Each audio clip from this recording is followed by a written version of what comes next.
belajar ya dok ya bersama Dokter Susi. Mungkin slide-nya udah disiapin dok? Sudah siap. Oke, coba bisa share screen dulu. Iya, baik.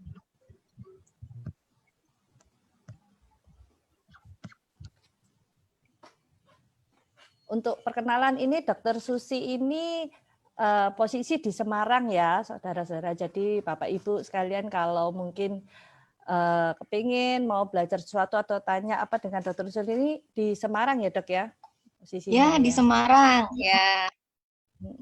Nah, hari ini tema kita adalah bagaimana mencegah penyakit dengan menjaga keseimbangan mikroflora dan sistem imun tubuh kita. Nah, jadi kalau imun tubuh kita baik, otomatis kita jauh ya bisa mencegah dengan penyakit yang timbul dalam tubuh kita. Bahkan acara ini ke Dokter Susi ini. Silakan dimulai, Dok.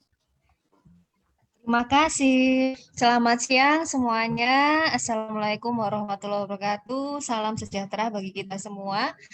Baik, hari ini siang-siang ngantuk-ngantuk, tapi semoga tidak ngantuk ya. Jadi kita hari agak serius. Kita akan belajar tentang mengenali diri kita sendiri sebetulnya ini ya, karena selama ini mungkin yang kita dengar maupun kita baca bahkan di dalam textbook kedokteran itu belum begitu familiar juga bahwa ternyata ada yang namanya akar masalah dari semua penyakit itu adalah yang namanya dysbiosis ya.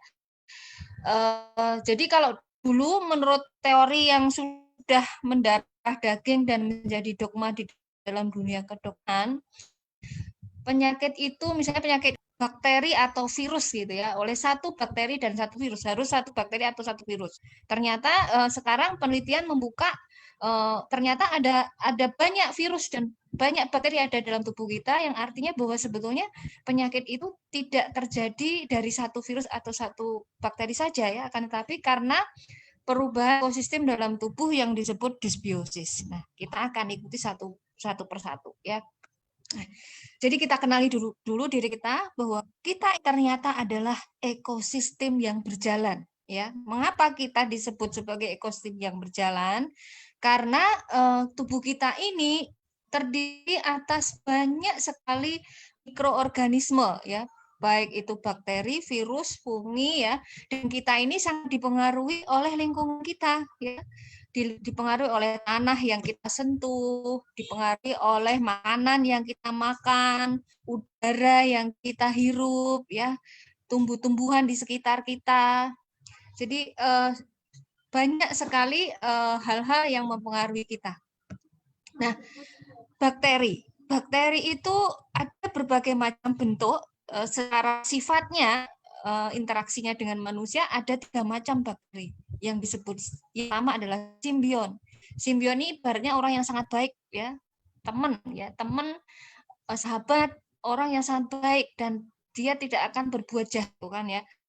Nah, lalu patobion. Patobion itu dia ada di sekitar kita ya, tapi dia punya potensi untuk berbuat jahat pada kita.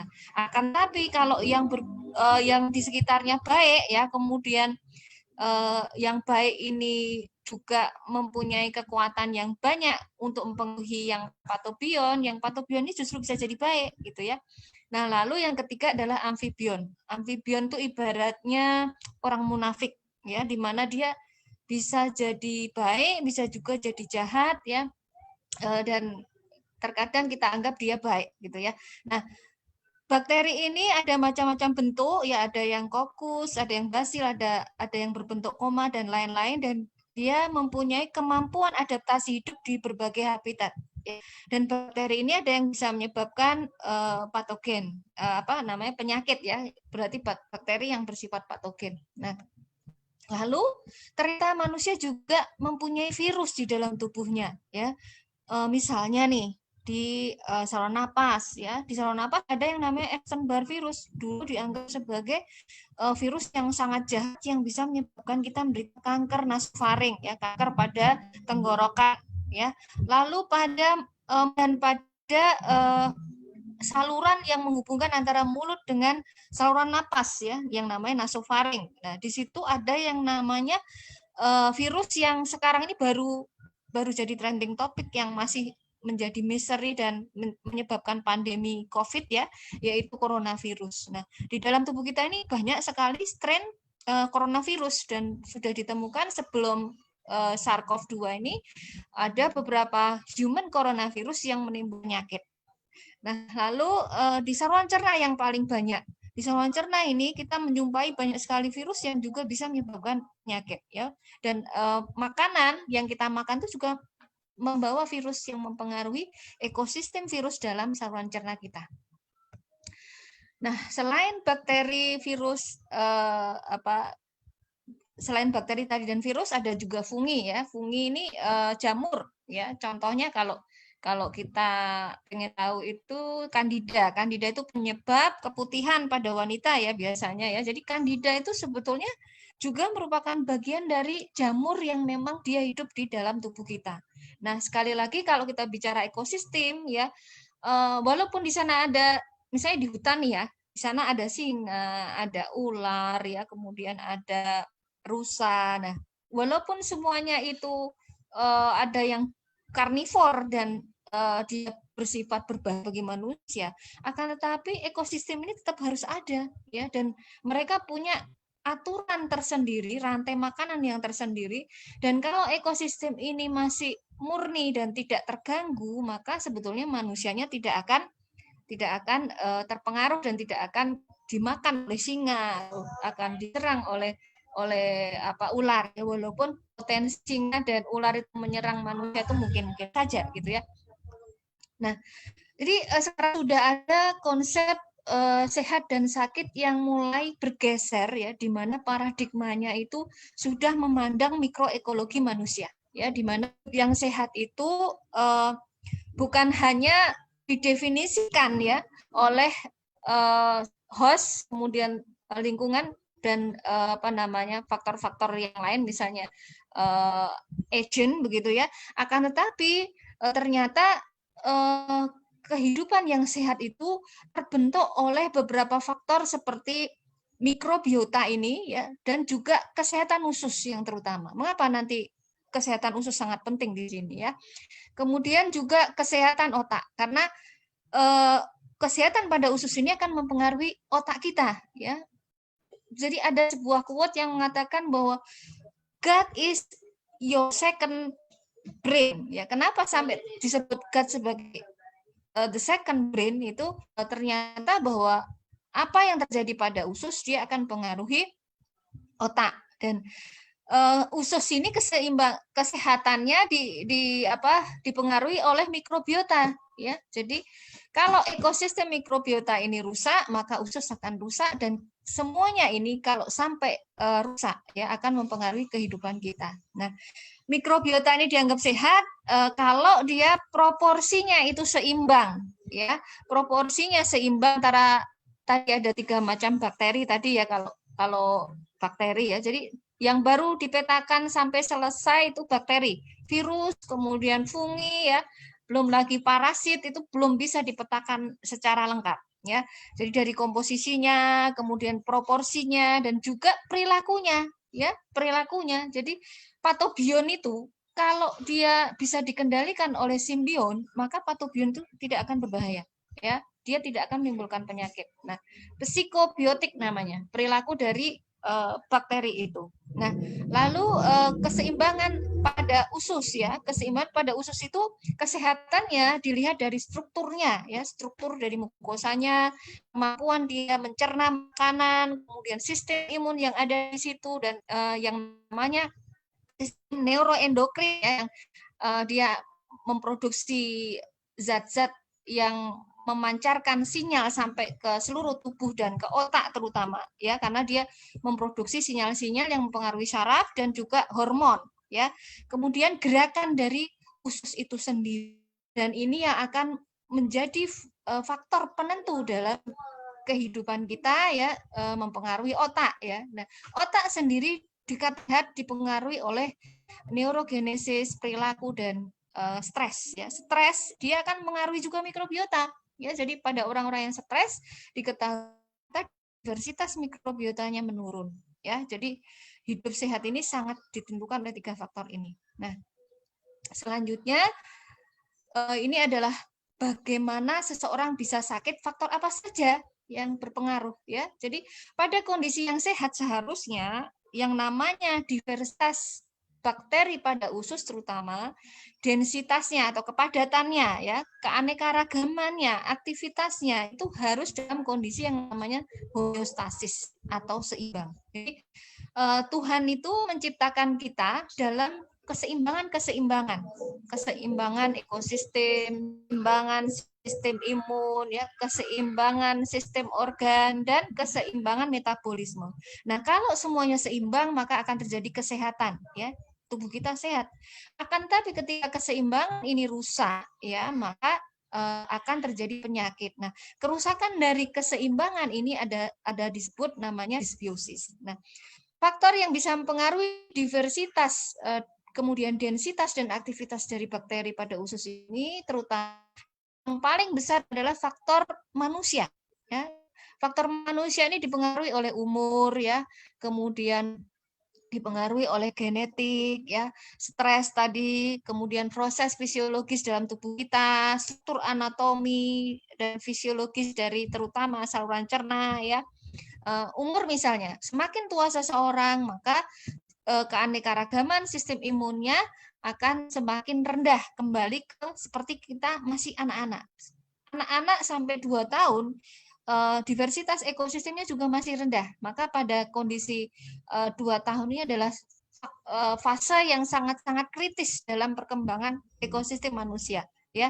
Kemudian genetik contohnya apa? Genetik contohnya kemampuan seseorang untuk memproduksi antibodi. Ada orang-orang tertentu yang tidak bisa memproduksi antibodi, kemudian dia tidak bisa memetabolisme zat-zat yang toksik, ya, misalnya dia tidak bisa metabolisme metana, ya, kemudian tidak bisa memetabolisme triptofan misalnya, ya. Jadi ada orang-orang yang dia mempunyai kelainan genetik tertentu yang menyebabkan mereka lebih mudah sakit. Akan tetapi genetik juga menimbulkan peran yang besar pada kekebalan seseorang melalui yang namanya resistensi genetik, di mana orang tertentu diberi kekebalan terhadap misalnya virus HIV, ya. Kemudian pada infeksi plasmodium, ya, plasmodium malaria, ya, yang menyebabkan malaria.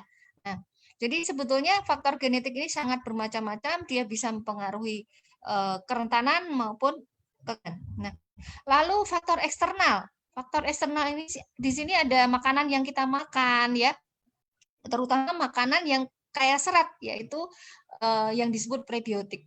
Prebiotik ini adalah makanan yang dia dibutuhkan oleh bakteri baik, ya, untuk tumbuh. Nah, lalu probiotik. Probiotik itu tadi komposisi bakteri baik, ya. Penggunaan antibiotik, ya, penyakit yang kita derita, kemudian gaya hidup kita, ya, dan juga lingkungan kita. Kita tinggal di daerah yang polusinya tinggi, misalnya di kota, ya, tentu akan berbeda dengan di desa atau di hutan yang misalnya belum terjamah oleh manusia, ya. Nah, lanjut. Nah, tadi kita bicara tentang mengapa usus, ya. Mengapa usus itu faktor yang sangat penting, ya? Karena usus itu adalah ekosistem yang terbesar. Mengapa disebut ekosistem yang terbesar? Karena di sana ada sekitar 500 sampai 2000, ya, bakteri, ya, dan di sana kalau dihitung itu ada sampai 1000 sampai 40.000 spesies dan 1.800 genera, ya. Dan genom itu seluruh susunan gen, ya, dari bakteri itu 150 kali lebih banyak dari gen kita sendiri. Ya, artinya sebetulnya kita ini bisa disebut sebagai mikrobiota berjalan, ya, bakteri berjalan, ya. Nah, karena itu maka mikrobiom ini dianggap sebagai satu organ tersendiri, yang beratnya bisa mencapai 1 sampai 2 kilogram, ya. Karena dia terdiri atas 100 triliun, ya, individu.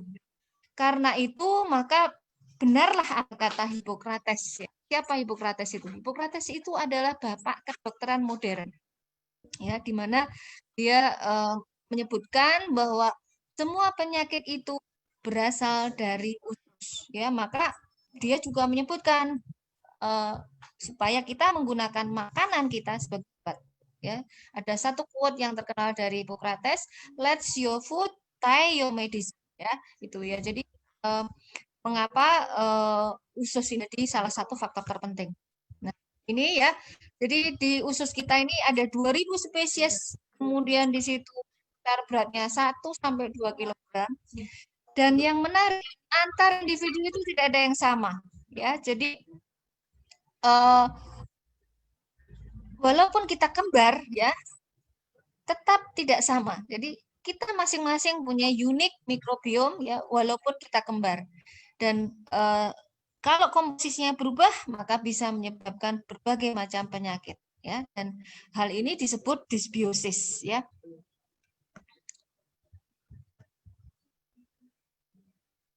Nah, disbiosis ini ada beberapa macam.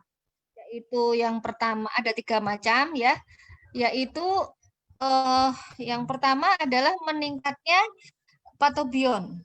Ya. Kemudian yang kedua kehilangan mikrobiota komensal. Jadi benar-benar mikrobiota itu mikrobiota komensal kita itu hilang. Ya. Lalu yang ketiga yaitu berkurangnya diversitas mikrobiom. Jadi keanekaragamannya berkurang. Nah, penyebabnya apa saja? Penyebabnya bisa karena infeksi, ya, peradangan, lalu makanan tidak sehat yang kurang serat, ya. Kemudian xenobiotik itu racun, ya, bisa dari obat, bisa dari pengawet, bisa dari zat aditif yang masuk ke dalam makanan kita yang sama makanan itu, ya. Jadi makanan-makanan yang mengandung banyak sekali warna, pengawet, ya. Lalu higien dan sanitasi. Jadi kalau kita terlalu higienis, ya, kita apa-apa menganggap kita harus steril gitu, ya. Akhirnya setiap hari kalau habis apapun kita menggunakan alkohol untuk membersihkan tangan kita gitu, ya. Karena terlalu sering, malah justru hal itu bisa memicu terjadinya disbiosis, ya. Lalu genetik tadi, ya. Genetik itu yaitu tadi karena tubuh kita misalnya punya kelainan genetik yang menyebabkan akhirnya mikrobiota komensal itu diversitasnya menurun, ya. Kemudian juga apa namanya kelainan genetik yang menyebabkan sel-sel imun kita ini responnya berubah terhadap mikroba komensal. Nah, kondisi yang menyebabkan kita sakit disebut disbiosis tadi terjadi melalui pengeluaran zat-zat yang bersifat racun, ya, yang dikeluarkan oleh bakteri tadi. Misalnya di sini ada TMAO, ya, kemudian apa namanya butirat, ya, nanti saya sebutkan, ya. Ini bisa menyebabkan penyakit pada otak, pada otak di sini ada stres, autis, ya, kemudian penyakit autoimun yang menyerang otak, ya, misalnya multiple sclerosis, ya, pada paru-paru bisa menyebabkan asma, pada hati bisa menyebabkan penyakit perlemakan, bisa menyebabkan, kemudian pada jaringan lemak menyebabkan, ya, kemudian pada usus bisa menyebabkan peradangan kronik yang disebut inflammatory bowel disease, ya, kemudian colic disease, ya, dan lalu juga pada penyakit yang menyerang pankreas atau efek sistemik, ya, contohnya pada diabetes, ya, kemudian penyakit aterosklerosis dan rheumatoid arthritis. Nah, bagaimana usus bisa rusak dan menyebabkan banyak penyakit, ya? Nah, di sini karena rusaknya permeabilitas dari usus. Ya, jadi keruh pada mukosa namanya dinding usus ini. Dinding usus ini namanya mukosa. Ini akan menyebabkan permeabilitas usus ini meningkat, ya. Permeabilitas itu kemampuan zat itu melalui usus, ya. Misalnya di sini, ya, di sini gambarannya kan dia harus rapat begini, ya, di antar sel dia harus rapat, ya. Ketika terjadi kerusakan yang disebut leaky gut, ya, maka renggang ini, ya, antar epitel ini akan renggang. Nah, kerenggangan ini akan menyebabkan semua yang berada pada lumen atau lubang pada usus kita itu akan masuk ke dalam pembuluh darah.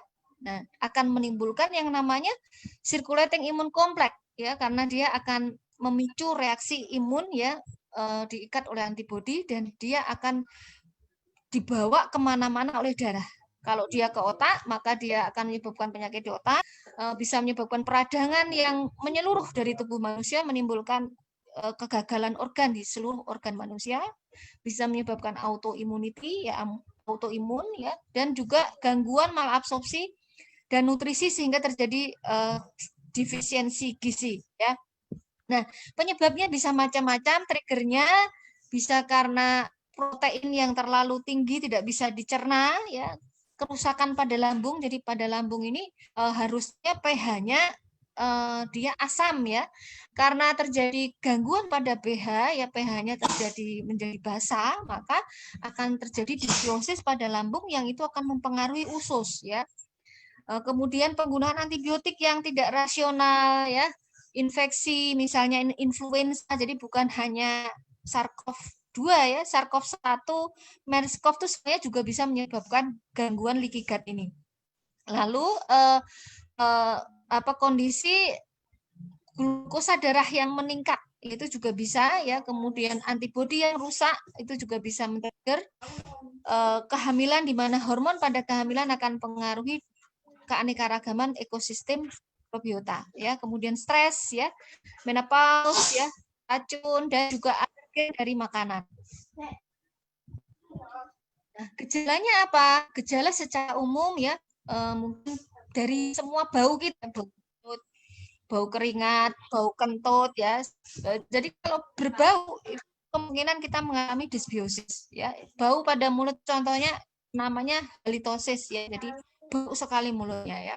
Kemudian nyeri perut atau sakit perut ya, mual, sembelit, ya, diare, kesulitan buang air kecil, gatal pada vagina atau dubur, ya, kembung, sakit dada, ruam, kemerahan pada kulit, mudah lelah, ya, kesulitan berpikir atau konsentrasi, gelisah, depresi, itu semua adalah sebetulnya gejala secara umum dari dysbiosis.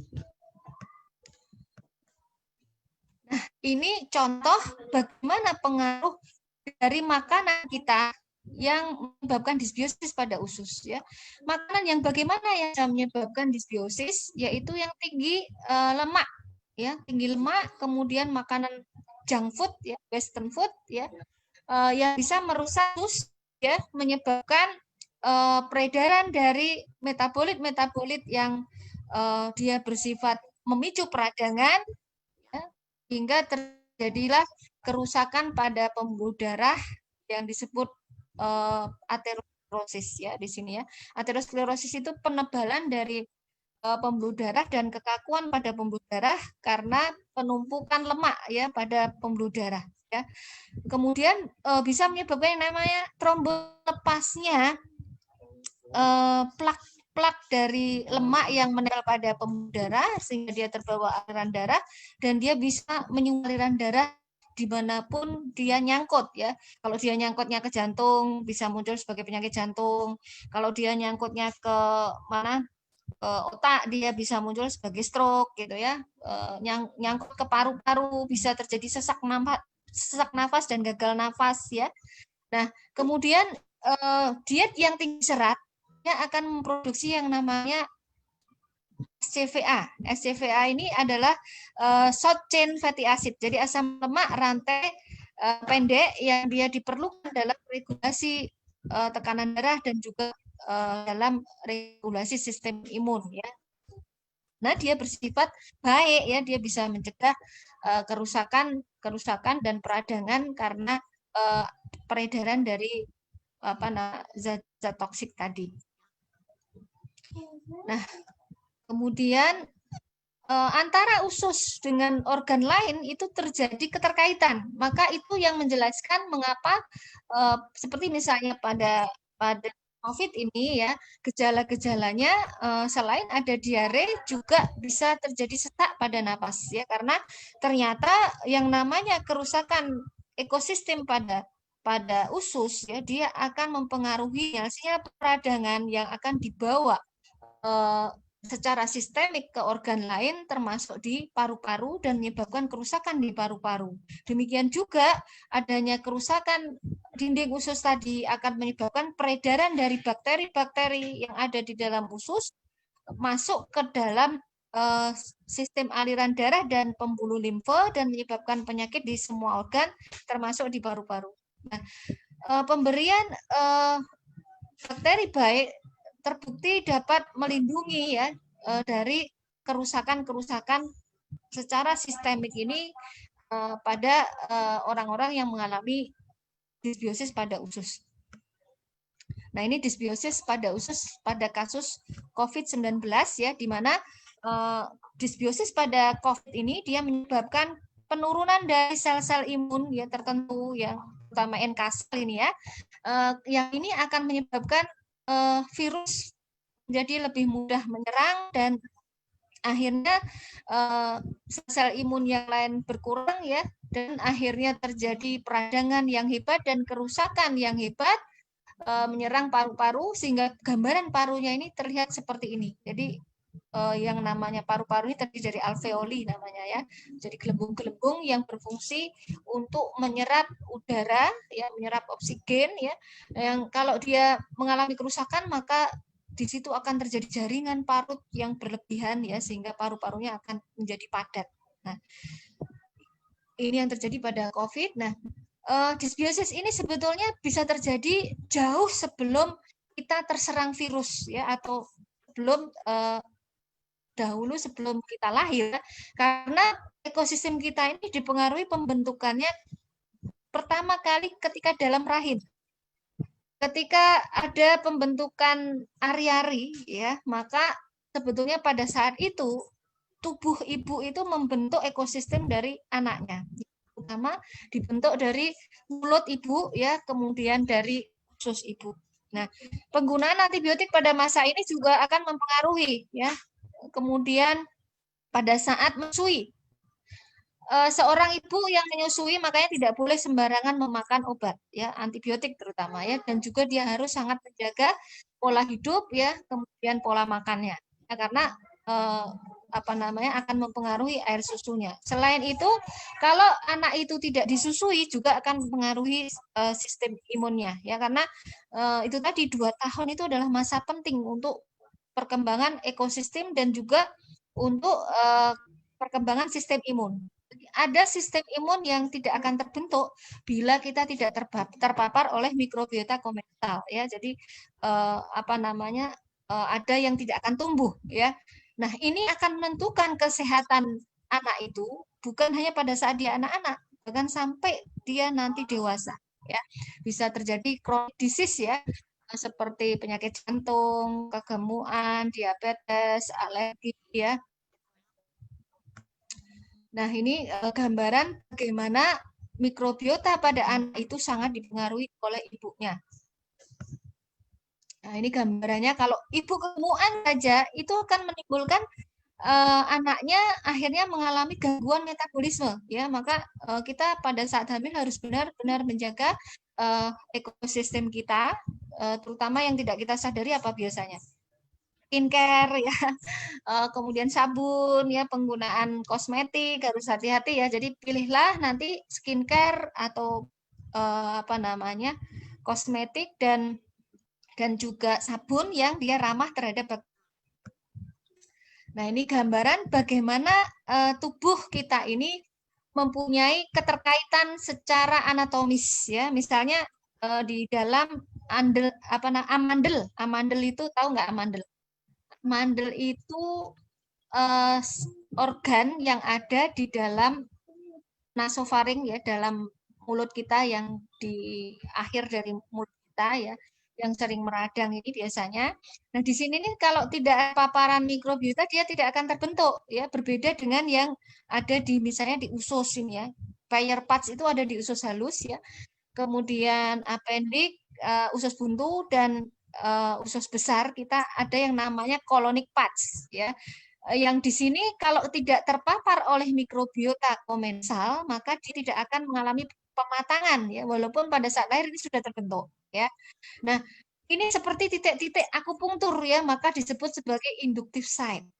Jika kita memaparkan mikroba komensal atau bakteri baik pada permukaan inductive site ini, maka pengaruhnya bisa jauh ke efektor site, bisa ke hidung, bisa ke air ludah kita, bisa ke saluran nafas, ya, paru-paru, ke air susu. Makanya makanan ibu itu sangat mengaruhi kualitas air susu.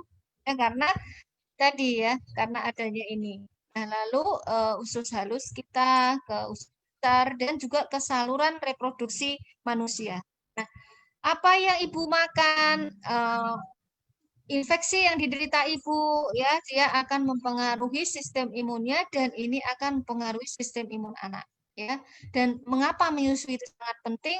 Ini karena ternyata ASI itu juga mengandung mikroba komensal ya. Setiap fase laktasi, jadi kalau misalnya kita menyusui ini pada umur anak 3 bulan, nah itu bakterinya berbeda dengan kalau kita menyusui anak yang pada usia 6 bulan, demikian sampai 2 tahun. Dan dalam petunjuk agama Islam misalnya kita disuruh menyempurnakan sampai 2 tahun kalau menyusui, dan ternyata secara ilmu pengetahuan hal ini diketahui karena 2 tahun ini adalah critical window untuk membentuk sistem imun seorang anak ya.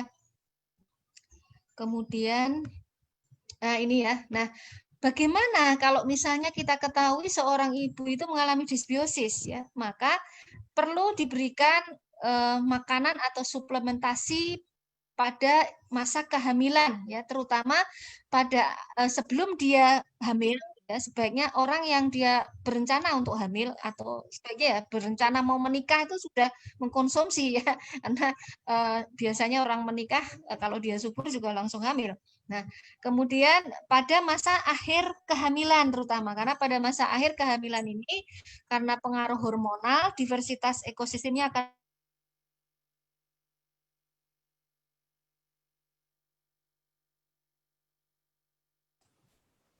Ya, Dok? Atau cuman saya aja ini suara dokter tiba-tiba hilang? Iya, oke. Kita tunggu sampai nanti dokternya kembali lagi ya. Luar biasa. Ini hari Minggu kita belajar ini ya, sama-sama kita semua ini serasa jadi kayak mahasiswa kedokteran semua ya. Ilmu yang kita nggak pernah tahu bahwa dari hal sepele, ternyata penyakit itu sudah pasti ada asal muasal. Jadi nggak mungkin kita hari ini tiba-tiba oh ada sakit, oh tiba-tiba kenapa saya bisa sakit gini. Tuh kita sambil tunggu dokternya kembali ya. Ya, tadi kalau misalnya ada pertanyaan boleh tulis, nanti di akhir acara saya akan tanyakan kepada Dokter Susi gitu. Nah kebetulan hari ini memang Dokter Susi dia tidak akan bahas masalah ini dulu karena Dokter Susi itu mau menjelaskan dulu tentang dibiosis, tentang bagaimana penyakit itu bisa ada di dalam tubuh kita dan penyebab-penyebabnya. Nah, dari situ nanti baru bisa kita tanyakan dengan beliau, nah bagaimana kalau kita konsumsi UTSU, apakah bisa bantu menyeimbangkan ekosistem dan sebagainya. Nah, itu yang mau beliau bicarakan, tapi dia tidak bicara di awal. Nah, nanti akan bicara di akhir. Sharing di YouTube boleh, boleh, silakan. Ya, hari ini kita jadi mahasiswa kedokteran semua. Sambil kita tunggu ya, Dokter Susinya kembali lagi. Mungkin beliau signalnya lagi kurang bagus atau gimana. Untuk rekaman biasanya dari kantor sih ada rekaman ya. Jadi nanti mungkin bisa dilihat siaran ulangan. Kalau Semkes sih biasanya ada. Ya, itu kalau misalnya mau ada pertanyaan boleh di sini. Nanti saya kumpulkan dulu. Nah, ini juga ada pertanyaan tentang busui ya. Bagaimana untuk konsumsi UTSU atau pada usia tertentu. Kebetulan saya ada di satu grup dengan Dr. Susilor ini, dan beliau juga member. Nah, di grup itu juga kita sering menanyakan sih, dan kebetulan dokter ini sangat humble sekali. Beliau selalu mau menjawab. Apapun yang kita pertanyakan selama beliau senggang atau itu pasti beliau jawab. Ya, just info beliau barusan November kemarin itu melahirkan anak yang ke-11. Nah, kita sendiri semua juga kaget ya. Wow, anaknya 11. Ternyata kata Dokter Susilo ini, tahu nggak kalau ternyata kehamilan itu melahirkan itu adalah stem cell alami. Wah, jadi para ibu-ibu gimana kalau mau awet muda stem cell alami, mau punya anak 11 mungkin?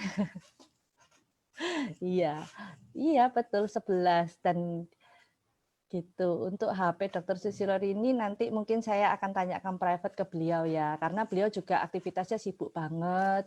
Bahkan beliau juga pernah cerita kalau waktu itu beliau habis melahirkan pun besok paginya itu langsung bawain materi ya melalui Zoom juga sih online gitu ya. Dia bawakan presentasi juga. Wah, luar biasa lah pokoknya dokter ini. Dan juga tadi beberapa hari ini saya juga sempat ngobrol sama beliau, ternyata beliau ini juga banyak mendampingi orang dengan penderita-penderita kanker terutama. Jadi beliau ini membantu mendiagnosa awal itu kanker apa. Nah, itu beliau yang awal-awal mendiagnosa. Nah, kemudian dia bilang sumpah baktinya dia, jadi dia juga mendampingi. Bahkan dia tadi ada singgung juga mengenai dia ada membuat rumah tinggal ya untuk pasien kanker. Tapi saya nggak tahu ya, saya nggak berani bilang lebih jelas lagi gimana. Itu beliau tadi secara sepintas dia ada kayak lagi mau mulai membangun gitu untuk fasilitas untuk menemani orang kanker atau gimana, karena kita tahu ya orang kanker itu juga selain butuh sehat juga butuh support mental. Nah, jadi Dokter Susi ini banyak juga mendampingi mereka. Jadi beliau cukup paham juga mengenai penyakit autoimun. Kebetulan beliau juga autoimun ya. Kemarin pada saat beliau mengkonsumsi UTSU itu beliau lagi flare. Dia kena SLE. Nah, itu katanya dia konsumsi UTSU satu hari satu itu udah berapa hari langsung flare-nya menurun drastis. Maka dari situ beliau mulai penasaran, wah ini produk apa? Beliau mulai meneliti, mencari tahu gitu. Oke. Oh iya, ini kuotanya mungkin, tapi ada kok 995. Kemudahan beliau bisa masuk kembali ya. Coba saya sambil hubungin mungkin. Mungkin siapa ini ya? Pak Angga bisa bantu hubungi Dokter Susi mungkin. Ya, boleh. Saya sudah share nomornya. Dokter Susi udah kembali? Iya, kalau ada yang bilang, iya Dokter Susi udah kembali? Belum sih, belum masuk. Oh belum. Kalau ada yang bilang, wah Dokter Susi anaknya 11, kurang 1, 12. Nah, itu sudah dijawab juga sama beliau. 11 itu adalah anak yang dia lahirkan dan dia punya 1 anak susuan. Nah, jadi pas 12. Kita nggak bisa suruh dia nambah lagi, saudara-saudara. Dan beliau juga masih muda banget ya, nggak kelihatan kalau dia barusan melahirkan loh November ini. Jadi anaknya itu masih sekitar 2 bulanan ya. Usia masih 2 bulanan.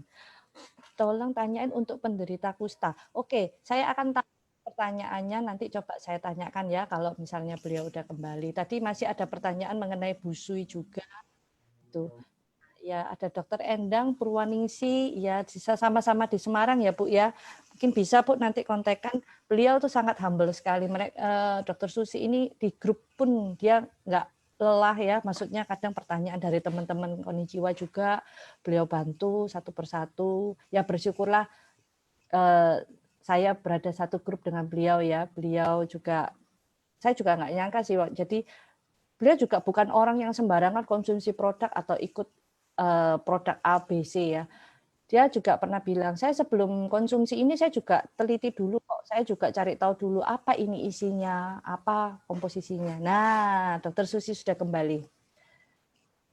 Dok, nanti siap-siap juga ya dok ya, pertanyaan yang berhubungan dengan AFC juga, bagaimana produk AFC ini bisa membantu dengan tadi dibiosis ini, keseimbangan ekosistem di usus ya dok ya. Ini dokternya udah kembali.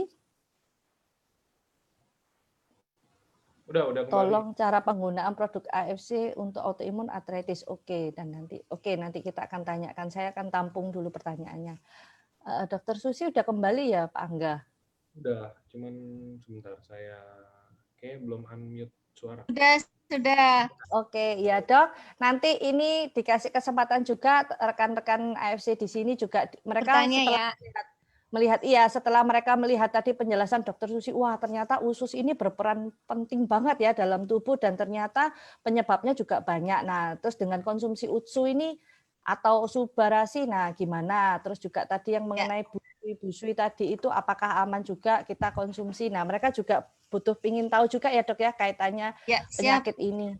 Ya, Oke, ya, silakan dilanjut Dok, saya kembalikan ke ya. Dokter Susilo. Ya, jadi Ya. tadi sampai ke faktor yang mempengaruhi kolonisasi bakteri ya. Nah, itu penting karena nanti dampak dari suplementasi bakteri baik itu belum tentu juga akan berefek sama pada setiap individu ya karena faktor-faktornya banyak sekali tadi ya. Dan juga karena misalnya di sini tubuh kita itu memproduksi sesuatu yang mempengaruhi mikrobiota juga ya. Misalnya kalau orang itu estrogennya tinggi misalnya, kecenderungannya dia akan lebih mudah misalnya tumbuh jamur kandida ya, bisa terjadi keputihan, kemudian penyakit-penyakit jamur pada mulut misalnya ya. Lalu kalau kita stres ya, kenapa stres itu mempengaruhi ya? Karena kalau kita stres kita akan mengeluarkan hormon ini katekolamin ya. Dia akan menyebabkan stimulasi dari actinomyces yang menyebabkan radang pada saluran cerna ya. Lalu juga mempengaruhi ekosistem pada mulut. Lalu tubuh kita juga memproduksi hidrogen peroksida ya, di mana hidrogen peroksida ini diperlukan dalam membunuh bakteri patogen ya. Kemudian juga memproduksi yang namanya peptida antimikroba ya, yaitu di sini antibiotik alami dalam tubuh kita. Jadi ini sebabnya mengapa kalau bakteri kita seimbang sebenarnya nggak perlu kita konsumsi antivirus, antibakteri, ternyata kita bisa sembuh sendiri gitu ya. Nah, kemudian fungsi dari bakteri ya. Bakteri ini adalah penyusun dari salah satu benteng pertahanan tubuh kita ya. Jadi benteng pertahanan tubuh kita ini ada 4 ya. Yang pertama adalah barier mikroba yang terdiri dari mikroba komensal ya, yang terdiri dari 3 macam bakteri. Lalu barier kimiawi yang terbentuk oleh peptida antimikroba yang kita produksi ataupun diproduksi oleh bakteri ya, lalu enzim, kemudian juga imunoglobulin atau antibodi ya. Lalu barier fisik tadi yaitu dari lapisan mukosa tadi dan juga baru sistem imun kita ya. Jadi bukan hanya sistem imun kita ya, kalau rata-rata kan kita menganggap benteng tubuh kita itu hanya imun kita ya. Lalu kenapa nggak bisa nih? Fungsi bakteri. Fungsi bakteri. Fungsi bakteri ini dia bisa memproduksi biomolekul yang mempengaruhi sel tubuh manusia dan mikrobiota yang lain ya. Ini contohnya ya. Jadi ada beberapa macam bakteri, dia bisa memproduksi hidrogen peroksida, bisa memproduksi oksilipin yang dia menghambat misalnya dia mempengaruhi perkembangan dari mikrobiota yang lain ya, meningkatkan migrasi dari sel-sel tentara tubuh kita, terutama sel leukosit yang disebut neutrofil, mempengaruhi integritas mukosa. Jadi yang namanya jamur kandida itu pun diperlukan ya, keberadaannya diperlukan ya, tapi dia harus dalam kondisi seimbang ya. Lalu kandungan neuroaktif yang diproduksi oleh lactobacillus ya, dan lactobacillus ini yang sangat-sangat penting dan biasanya pada orang-orang yang sakit dia berkurang ya. Contohnya pada COVID ini yang berkurang adalah lactobacillus ini ya. Kemudian bagaimana bakteri komensal itu diperlukan dalam membentuk antibodi, ini caranya ya. Jadi dia mempengaruhi sistem imun melalui banyak sekali sinyal seperti ini ya. Kemudian bagaimana dia bersifat antivirus. Nah, ini mengapa sekarang ini penggunaan probiotik untuk pengobatan COVID ini sudah banyak diteliti. Ya, karena suplemen-suplemen probiotik ini ternyata diketahui kalau dia menggunakan bakteri lactobacillus tadi ya, yang namanya misalnya lactobacillus dan yang sering dipakai adalah Bifidobacterium longum ya, seperti di Austria ya. Di Austria itu mereka menggunakan kombinasi dari multispesies bakteri yaitu Bifidobacterium dan Enterococcus ya, di mana diketahui Bifidobacterium longum ini dia akan produksi antivirus yang namanya plantasirin dan dia bisa memblok reseptor terhadap virus SARS-CoV-2 ya.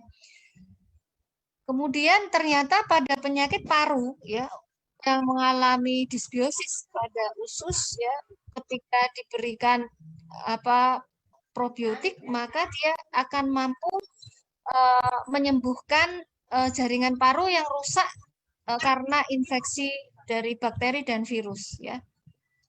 Kemudian nah ini juga pada penggunaan pada produksi vaksin ada beberapa vaksin yang dikembangkan berasal dari probiotik. Yaitu ini yang mereknya Simvivo ini ya. Kalau mau ngecek bisa di sini www.biorender ini ya. Jadi Simvivo kalau bisa digunakan ini dia dibutuhkan ini ya. Itu jadi penyimpanan yang dingin ini diberikan melalui hidung atau dihirup atau diminum. Nah, bagaimana mekanisme probiotik ini melindungi ya? Ini karena dia mempengaruhi tadi saluran cerna tadi ya, di mana dia akan mempengaruhi pada yang namanya M-cell namanya ya, di mana di sini dia akan mempengaruhi seluruh limfosit ya, bukan hanya limfosit B, bukan hanya natural killer ya, tapi juga sel-sel yang bertugas mengerem peradangan. Ya, makanya itu kenapa probiotik itu dia berfungsi pleiotropik namanya. Dia bisa berfungsi menekan peradangan, dia juga bisa berfungsi meningkatkan pertahanan tubuh terhadap virus maupun bakteri. Kemudian dia juga bisa meningkatkan kerapatan dari usus ya, sehingga ususnya ini tidak bocor ya. Kan tadi terjadi kebocoran yang menyebabkan komplikasi ke berbagai organ. Nah, kita lihat di sini sekarang. Susunan dari bakteri pada lambung misalnya ya, di sini yang paling kita familiar adalah Helicobacter ya. Helicobacter ini dia bakteri yang bertugas membuat lambung itu bersifat tidak terlalu asam ya. Nah, kalau dia berlebihan ini berbahaya karena dia bisa bersifat terlalu basah ya. Dan ini akan pengaruh ekosistem di usus halus dan usus besar. Ya, selain itu, kalau Helicobacter berlebihan, maka yang namanya lambung ini bisa terkena kanker. Bisa terkena kanker lambung, ya.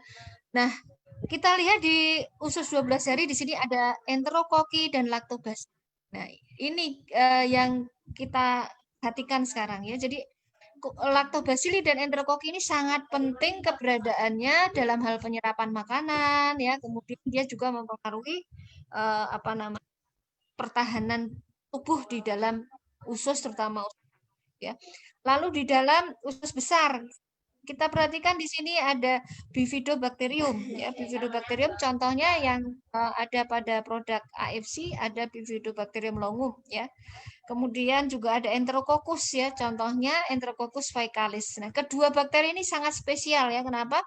Karena dia mampu menempel pada epitel ya, dan itu menempelnya itu tidak merusak ya, dia tidak menyebabkan kematian dari sel, justru dia melindungi sel ya. Kemudian nah, bagaimana bisa terjadi penyakit? Kita punya core bakteri di sini. Core bakteri kita ada dua jenis, yaitu fakultatif anaerob dan anaerob ya. Di mana di sini ada, kita lihat yang paling menonjol di sini enterokoki ya, kalau yang anaerob ya, lalu lactobacillus ya, bakteria. Nah, yang anaerob Bifidobacterium ya. Bifidobacterium contohnya tadi Bifidobacterium longum ya. Nah, kalau terjadi ketidakseimbangan ya, maka akan terjadi penyakit seperti ini misalnya ya, inflammatory bowel disease ya. Kemudian di sini ada obesitas, diabetes, lupus, bahkan kanker ya. Kanker baik itu kanker pada usus maupun kanker yang lain ya. Sebetulnya semuanya adalah karena biosis pada usus. Nah, jadi peranan mikroflora itu banyak sekali di sini ya. Jadi dia bersifat bisa metabolisme nutrisi yang kita makan, melawan kolonisasi patogen, memproduksi vitamin, menginduksi sistem imun, membantu maturasi dan regenerasi sel. Ya. Bahkan ada penelitian yang menunjukkan penggunaan misalnya Bifidobacterium dengan Enterococcus tertentu ya, Enterococcus faecum namanya ya, dia bisa meningkatkan ketahanan dari usus dan juga ketebalan dari usus, ketebalan musin ya, lapisan lendir pada usus yang melindungi kita dari zat-zat toksik dan juga infeksi. Nah, apa itu prebiotik, probiotik, dan simbiotik ya? Ini kalau prebiotik itu hanya isinya hanya bakteri ya, bakteri baik. Dia bisa bersifat unispesies, akan satu spesies ya, Lactobacillus saja atau Bifidobacterium saja begitu ya. Bisa ada atau ada yang multispecifikor tadi ya. Jadi yang dia gunakan adalah Bifidobacterium longo, spesies ya, multium, fokus ya, Lactobacillus begitu ya. Nah, lalu prebiotik. Prebiotik ini adalah serat yang dibutuhkan oleh bakteri untuk hidup ya. Misalnya inulin ya. Nah, campuran antara keduanya itu disebut simbiotik. Nah, seperti ini adalah simbiotik. Bukan probiotik saja, tapi simbiotik. Simbiotik lebih bagus daripada hanya probiotik saja. Nah, ini contoh Lactobacillus ya, ada biotiknya Lactobacillus di sini ya.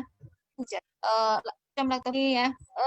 Bifidobacterium kemudian saja Lactobacillus makanan ya. Misalnya kalau yang Lactobacillus di sini kita jumpai pada tempe, pada tahu, pada kefir, pada tape, dan aplikasi modern bisa dibuat untuk berbagai macam produk ya. Misalnya bukan hanya makanan atau suplemen ya, akan tapi juga untuk kosmetik ya, sabun, bumbu dapur ya, mie, kecap, herbal ya, vaksin tadi ya, pupuk ya, hand sanitizer, bahkan pengharum ruangan ya. Sekarang sudah mulai banyak produk yang menggunakan bakteri baik.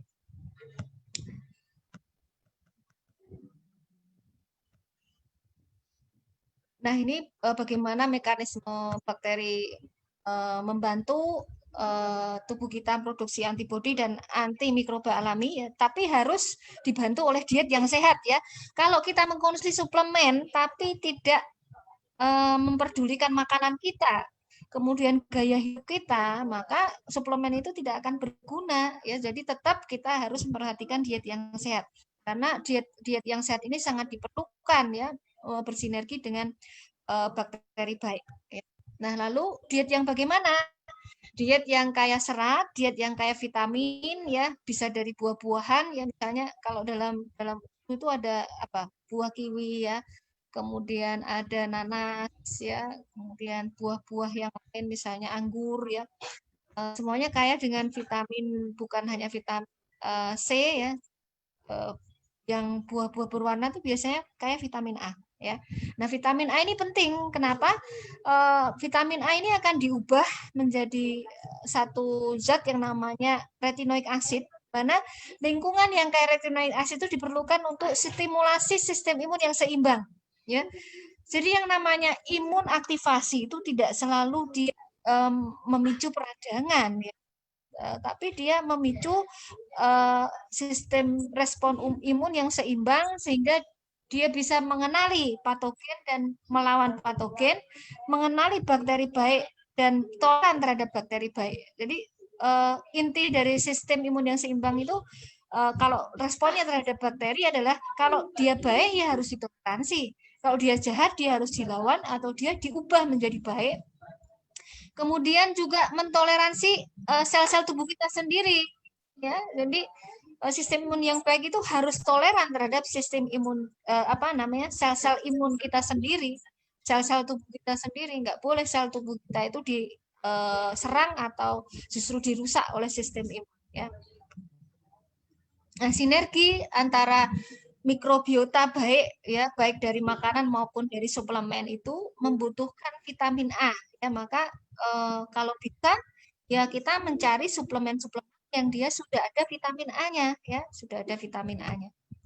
Lalu juga vitamin D ya. Vitamin D ini banyak pada ikan ya, ikan salmon ya, ikan kod, ikan sarden ya, kemudian juga banyak pada lain. Jadi carilah suplemen-suplemen yang kaya dengan vitamin D ya. Jadi kalau kita makanannya tidak sehat, ya kita harus mencari suplemen yang dia sudah mengkombinasikan seperti itu ya, vitamin, kemudian serat, kemudian juga bakteri baik ya. Nah, lalu polifenol ya. Polifenol ini banyak ada pada makanan kita ya, pada buah-buahan seperti kiwi, pada anggur ya, pada nanas ya. Polifenol ini juga sangat penting ya, karena polifenol ini mempunyai efek bukan hanya antioksidan, tapi dia juga anti radang dan juga antibakteri ya. Nah, ini contoh beberapa studi tentang makanan dan zat-zat nutrisi pada makanan yang mempengaruhi kesehatan manusia melalui pengaruhnya terhadap mikrobiota pada usus ya. Kemudian ini manfaat dari polifenol. Polifenol tuh dia bisa berefek macam-macam ya, bukan hanya dia meningkatkan sistem imun, tapi juga mensupresi sistem imun yang dia berlebihan ya. Maka di sini kita lihat ya, kalau dia polifenol ini diberikan bersama bakteri gram positif yang mempunyai penanda lipopolisakarida, maka dia cenderung bersifat imunosupresi ya, dia menekan sistem imun yang berlebihan. Kalau diberikan bersama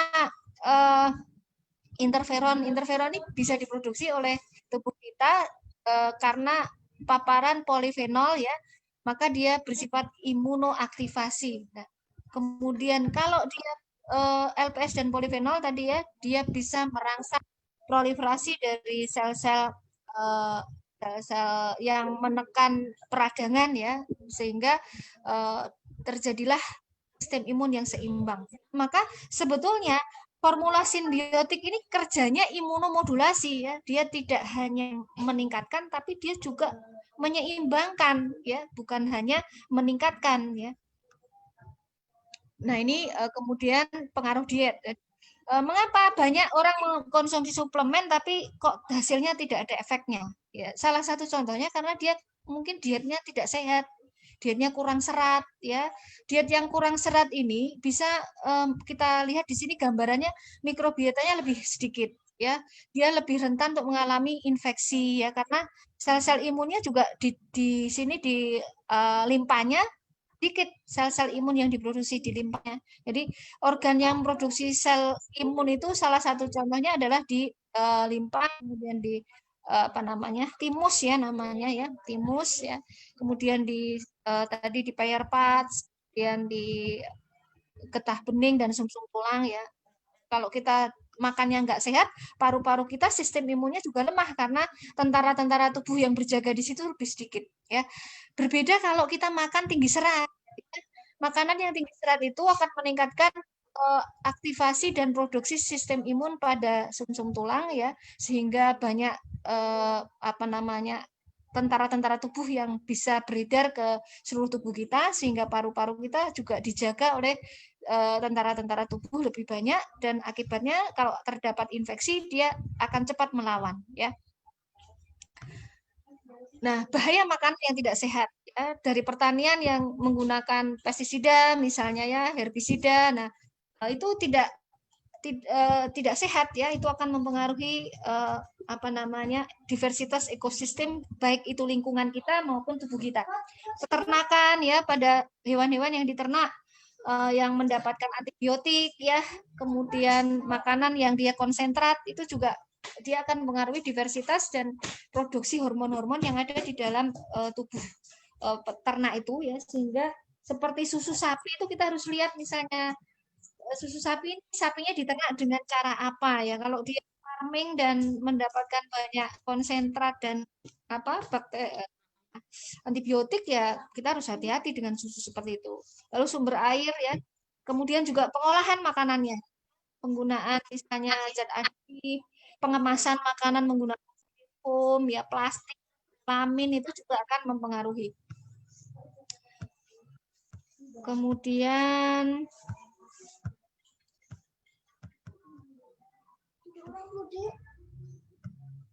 nah ini ya, jadi produsen-produsen yang nakal itu sekali menggunakan pengawet seperti formalin dan asam borak misalnya ya, kemudian pewarna ya, perat tiruan. Nah, ini sangat akan menimbulkan kerusakan pada saluran cerna kita. Nah, bagaimana saluran cerna yang sehat? Ya, ada kriterianya ya. Ini bisa dibaca sendiri nanti ya. Akan saya berikan slide ini sehingga bisa kita baca bersama-sama ya. Lalu bagaimana kita tahu apa saluran cerna kita sehat? Nah, dengan melakukan beberapa tes kita bisa mengetahui ya. Ada yang namanya tes asam organik ya, kemudian tes dari analisa dari BAB kita ya, dari tinja kita, ada menggunakan napas kita ya, atau dengan biopsi. Misalnya pada orang-orang yang kena MAH kronis ya, maka dia akan dibiopsi untuk MAH kronis, maka dia akan dibiopsi untuk ada tidaknya heli yang menanti untuk ada heli yang melekat pada epitel. Nah, bakteri tipe tinja yang kita nanti dilihat ya, tinjanya apakah dia bentuknya seperti beng-beng misalnya ya, seperti beng-beng apa keras gitu ya, keras. Kemudian ada apa serat-serat makanan yang tidak tercerna, yaitu dia ada konstipasi dan gangguan saluran cerna ya. Yang baik ya sebetulnya dia seperti sosis yang tidak mudah putus ya. Kalau dia kecil-kecil ya, tapi tidak terlalu lembek, nah kemungkinan juga dia kekurangan serat. Ya lalu kalau encer, seperti kalau kita mencret gitu ya, berarti ada peradangan. Dari sekarang kita perhatikan nanti kalau kita BAB ya, perhatikan kloset masing-masing, jangan langsung di flash. Kemudian juga bau kentut ya, bau kentut kita kalau busuk itu sudah menunjukkan kalau terjadi tuberkulosis yang parah ya. Ini contoh studi-studi ya pada COVID nih ya. Jadi pada COVID itu ternyata juga ususnya yang kena sebenarnya ya. Dan ternyata sekarang banyak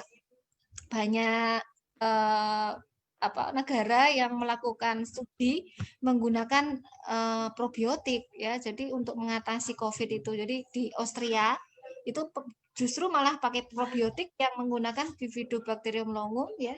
Kemudian Enterococcus juga. Jadi ada berapa macam spesies yang dia gunakan ya. Demikian juga untuk vaksin ya itu ya digunakan juga Bifidobacterium longum. Ya ini banyak sekali negara nih contohnya ya.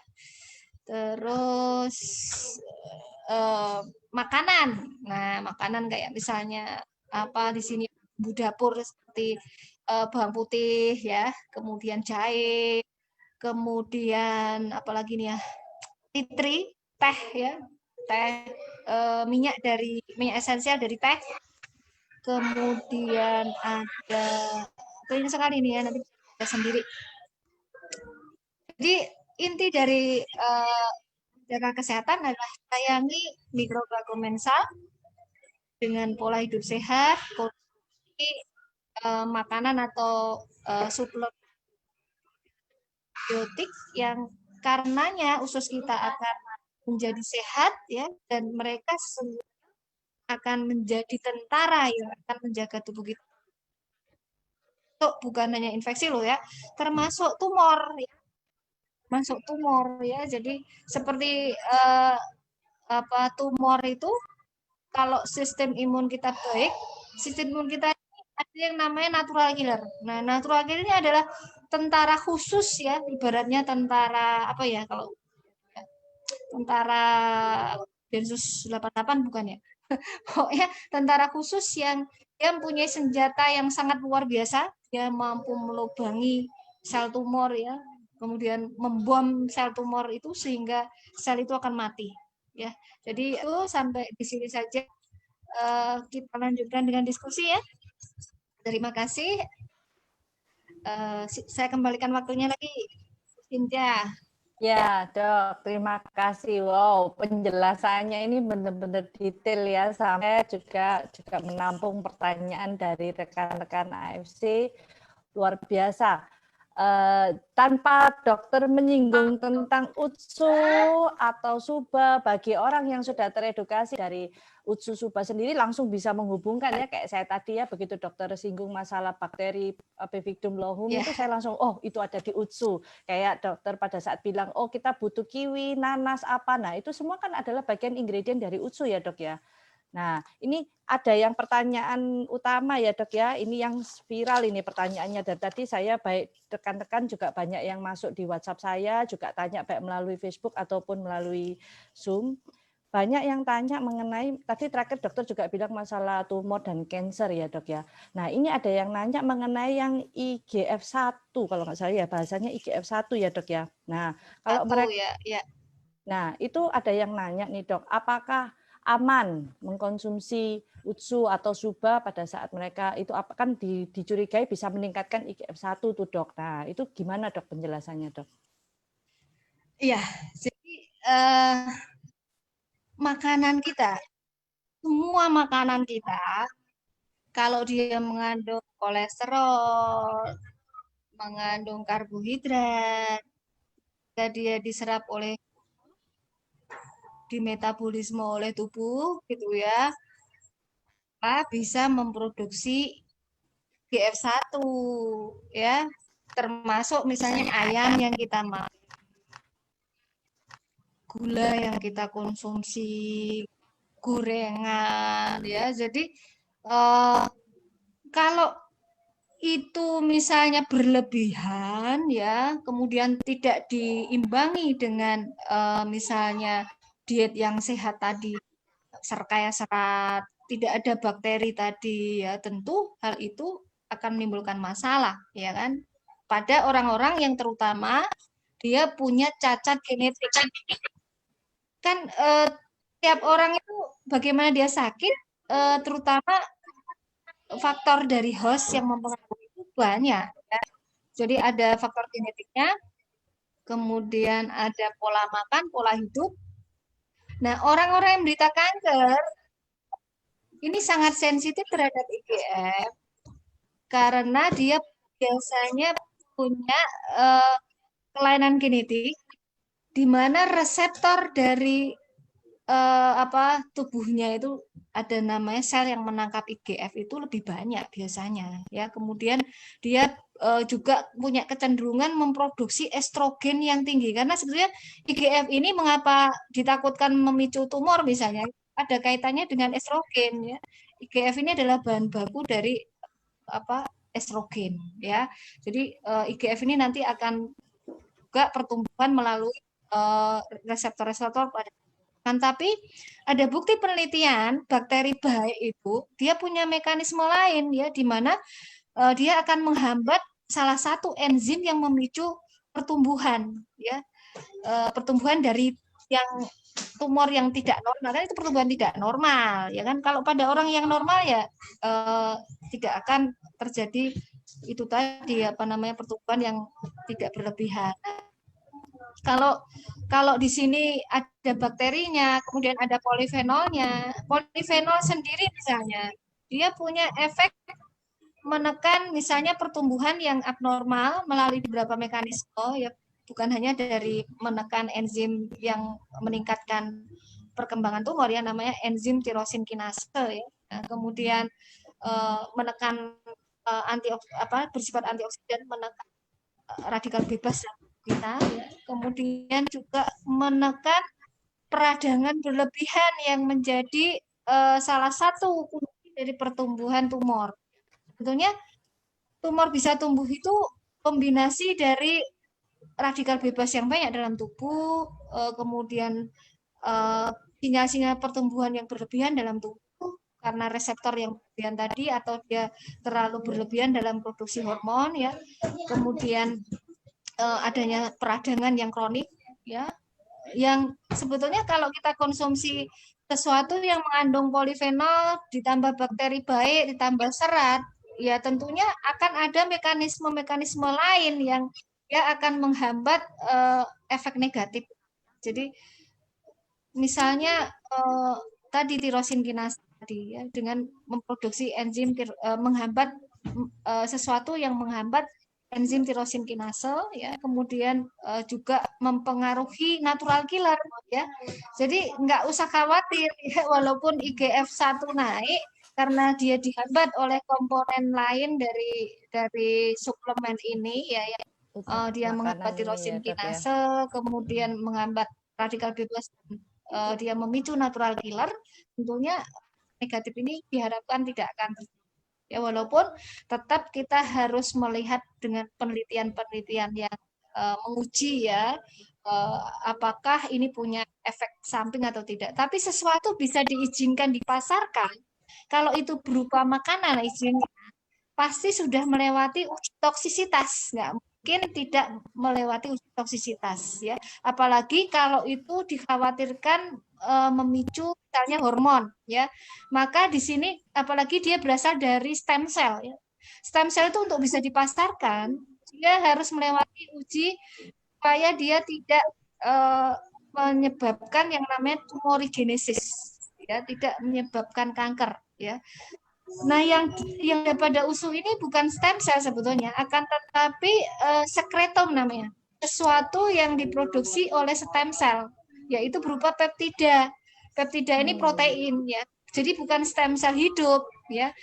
Peptida, kemudian kolagen itu bisa merangsang stem cell pada tubuh kita supaya diaktifkan memperbaiki tubuh kita sendiri. Jadi yang ditransfer ini bukan stem cell hidup dari salmon, bukan.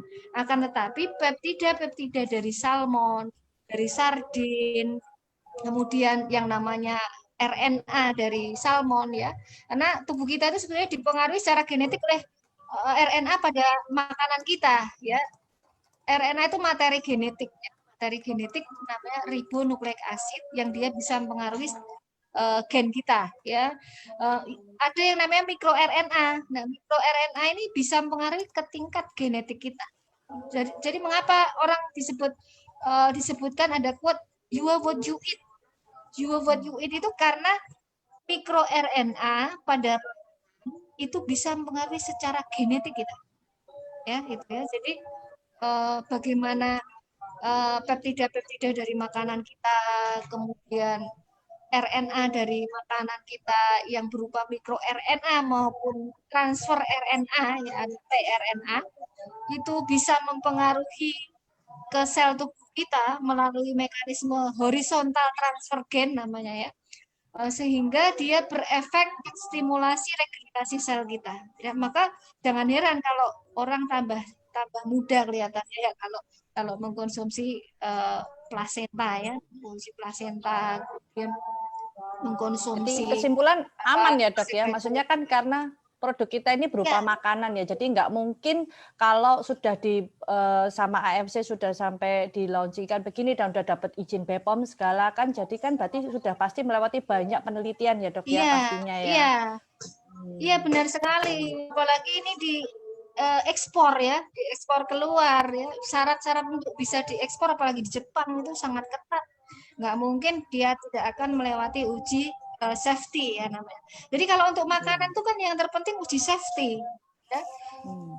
Karena kan ini makanan, berbeda dengan obat. Kalau obat kan ada uji efektivitas, uji apalagi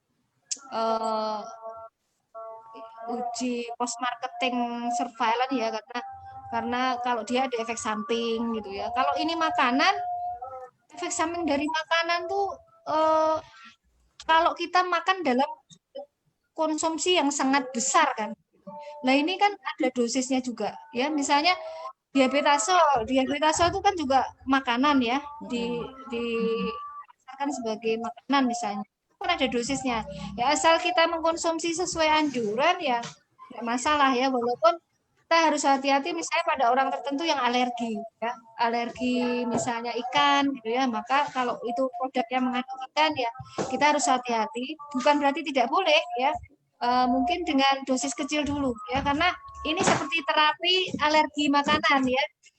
Kalau kita alergi, terapinya itu namanya desensitisasi.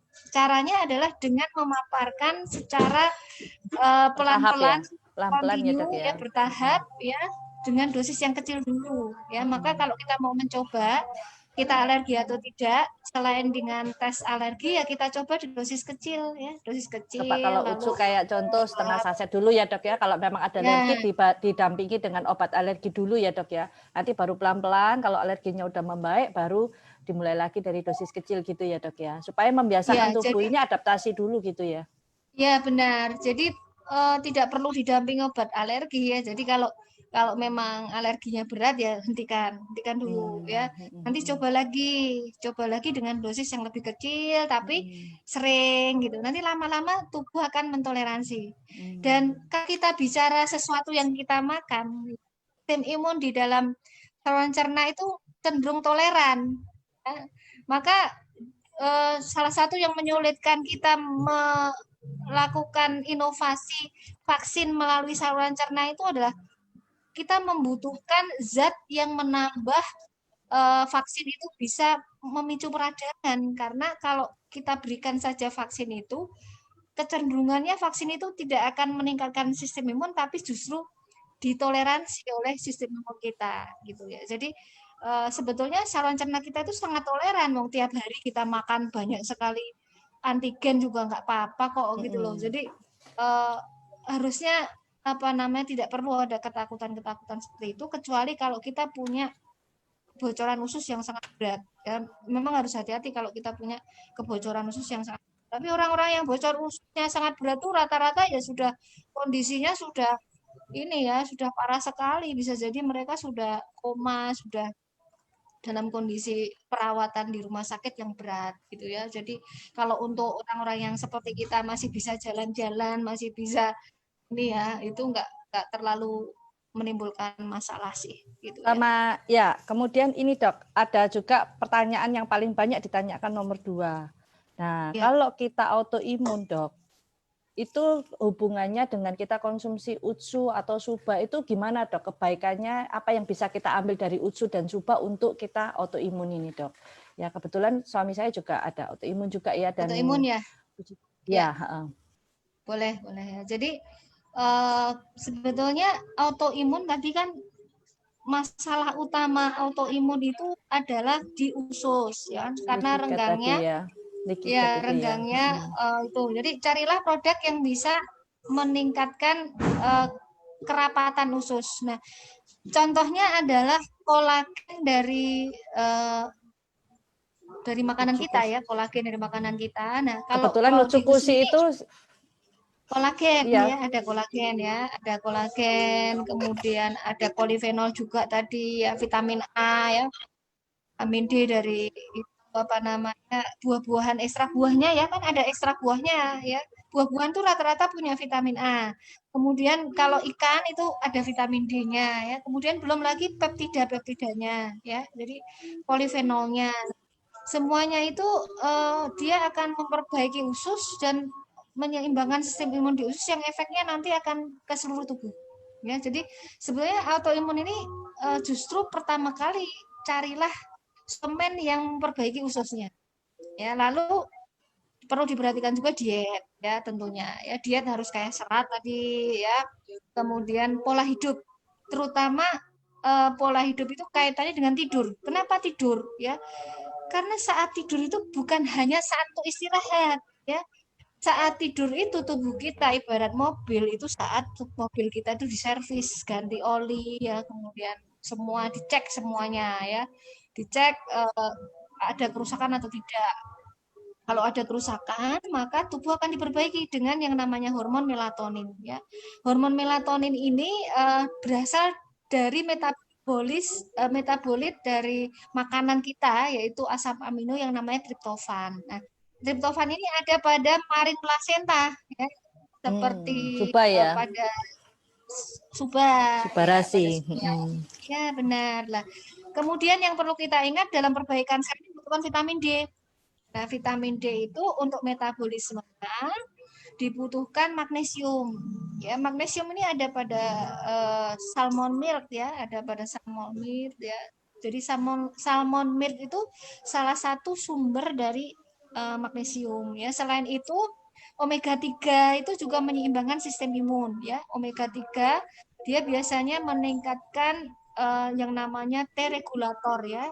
Sel yang berfungsi mengerem dari peradangan. Nah, orang yang autoimun itu butuh sel yang mengerem ini, ya. Kemudian bakteri baik itu juga meningkatkan jumlah T-regulator ini, ya. Jadi sel-sel yang berfungsi mengerem.